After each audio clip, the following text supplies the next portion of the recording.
Quack, quack, quack, pack. Yeah. Hope you've been enjoying a Lucky Ducky Christmas, by the way. If you haven't, go ahead. I've got the link in the description. Check it out. But anyhow, yeah, it's in the busy season. Being a teacher and clergy, right, during Advent/Christmas season. And yeah, I'm glad I recorded that Christmas album back in September.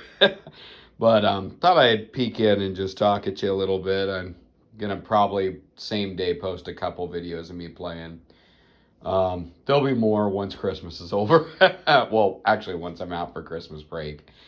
But anyhow, this is a special episode of Ducking Around with My Gear because this guitar was used a lot in recording Railside Ramble. It's kind of a signature part of the Lucky Ducky sound, and it's actually going bye-bye. So we want to kind of commemorate it here before I never see it again.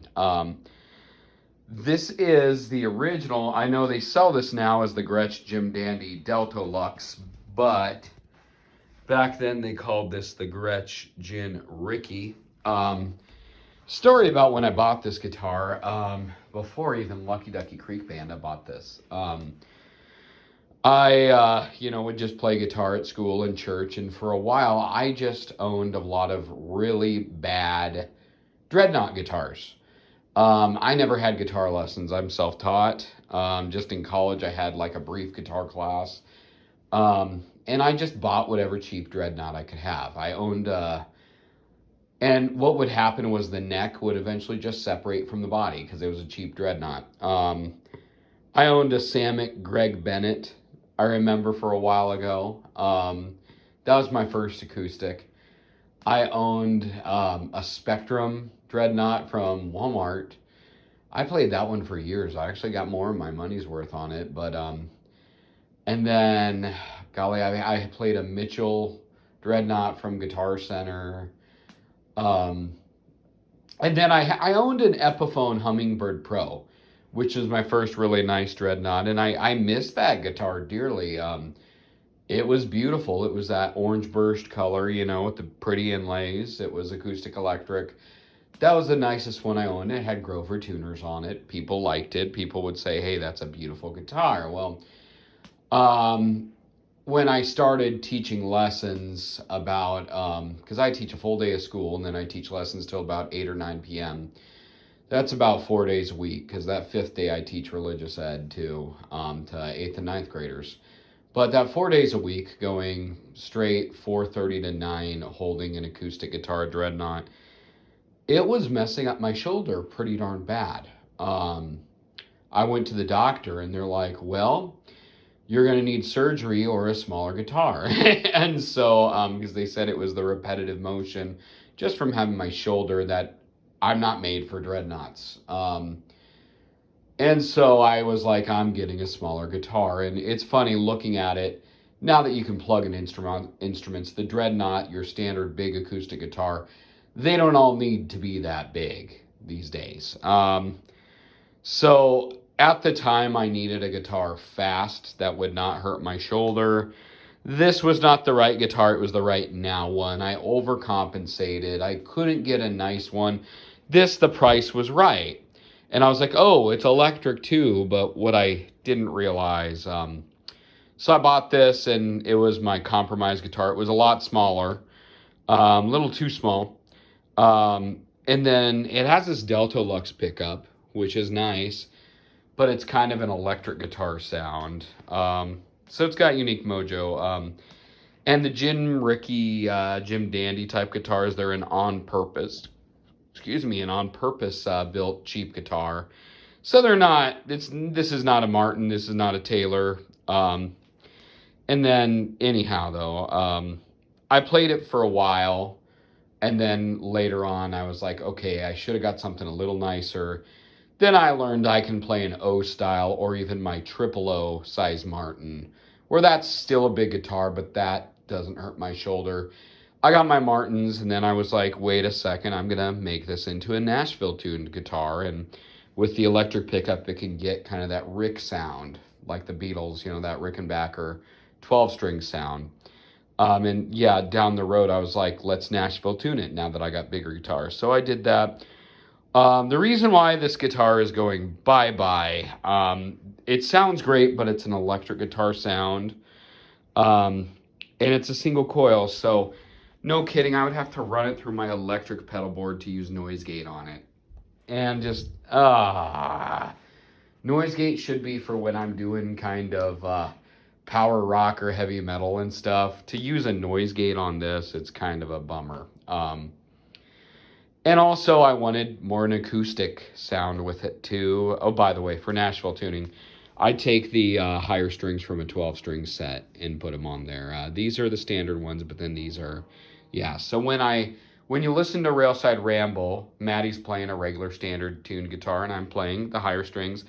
It gives that chimey type feel to it, and that's okay. I like it. It's become a essential part of the Lucky Ducky Creek Band sound. And then at church, everyone brings a guitar. If I show up with a Nashville tuned guitar, I'm adding something different instead of just doubling up the guitar, you know. But anyway, yeah, this is not noise canceling. And then also when they built this, they didn't use bridge pins because they thought, oh, we'll make it like an electric guitar bridge. So you don't have to worry about bridge pins. Well, I don't know how Gretsch approved that. When you do that, it pulls the bridge forward and it breaks the bridge. So a lot of people say you got to put a tailpiece on. Now here's the thing. The real way a trapeze tailpiece is to go over the strings. But I tried that. It doesn't really go great over the strings, and that'll sink the top too. So it goes in and over, but that just takes some stress. You can visibly see it bubbles, but this was really bubbling before this. So now it's like got a compromise. It's in a, okay, the guitar is saved, but it's not ideal this way. I do love how that diamond works with that though. This is a great looking guitar. And I added this Gretsch volume knob because I needed to be able to turn it down if I wasn't using it. I've told people that this guitar is going bye-bye. People are like, don't get rid of it. And for a while I was like, no, I'll handle it. I'll hang on to it. But it's a fun guitar, but also the 12th fret is where it meets. On King of the Open Mic, I need to go on the 11th fret. It's hard to play when I have this here. When I wrote it, I had a full scale neck. And so, yeah, playing this one on the album and live, yeah, it's hard. So, yeah, the pickup making the noise, the compromised bridge, and the lack of upper fret access, it's time to go. I'm actually giving it to my student teacher who now got hired by the district. He is now my co-teacher, which is cool. Whoop, whoop. My protege is now a colleague, which is great, and a coworker. So that's good. I didn't fail at mentoring. That's great. But anyhow, it's going bye-bye. He's getting this for free. It's going to be good for just classroom. You know, that compromised bridge will be just fine for school use, and that's fine. So it'll have a good home. He'll string it up with regular strings.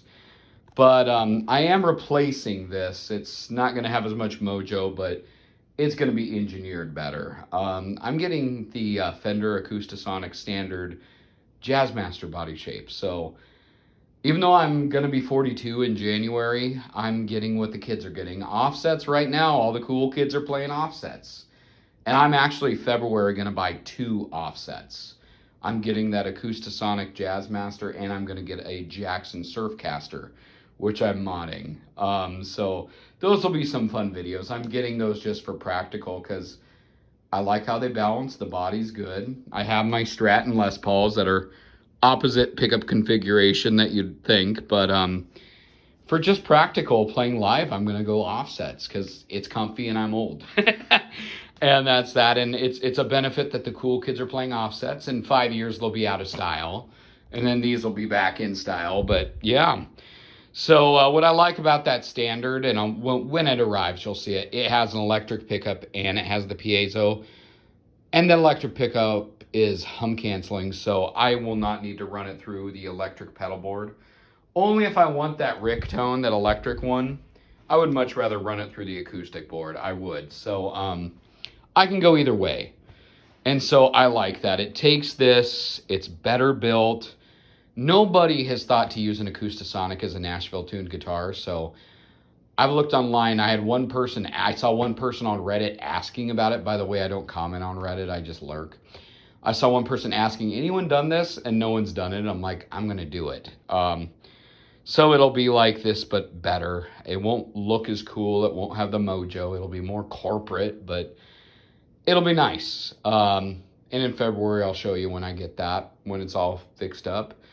And then I'll also have a Jackson Surfcaster, just so I can have coil splits and it can do both of these guitars if I needed to. So yeah, this guitar, it's part of the Lucky Ducky sound. It's kind of legendary. It looks good. It's in the videos. It looks great, but there's just a few flaws in it that it has to go, and we got to upgrade. It's sentimental, and the sentimentality, I held on to it a couple years longer than normally I would, but it's going bye-bye. My co-teacher's getting it for free too, so he's getting a gift for Christmas with this. He's going to have this. That's his. And I told him it's not perfect, but it's free, so he's going to get that, and the kids will like it, and there's that. So yeah, want to thank this guitar for all it's done and been part of it. It was originally because my shoulder was hurting and I got too small, and then it became a great Nashville tuned guitar, and I think this Acoustasonic is going to be an even better Nashville tuned guitar. I could run it through the electric pedal board and effects, or the acoustic one, because it's got the two options. It can go piezo under the saddle or the electric pickup, but that electric pickup is hum canceling, unlike that. So that's that. Anyhow, yeah, I'll be posting some more videos, just me playing acoustic once my school concerts are out of the way and the stress dials back a notch.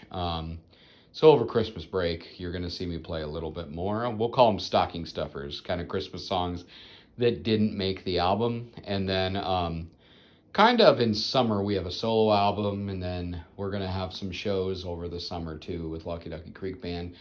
I'm going to see if we can get someone to film them. So we'll do that. I know people have said, why don't you put a camera out and play it during your shows? We might do that. So yeah, there's that. So thanks again for tuning in, watching, and staying. Stay lucky, stay ducky. Have a Merry Christmas and Happy Holidays.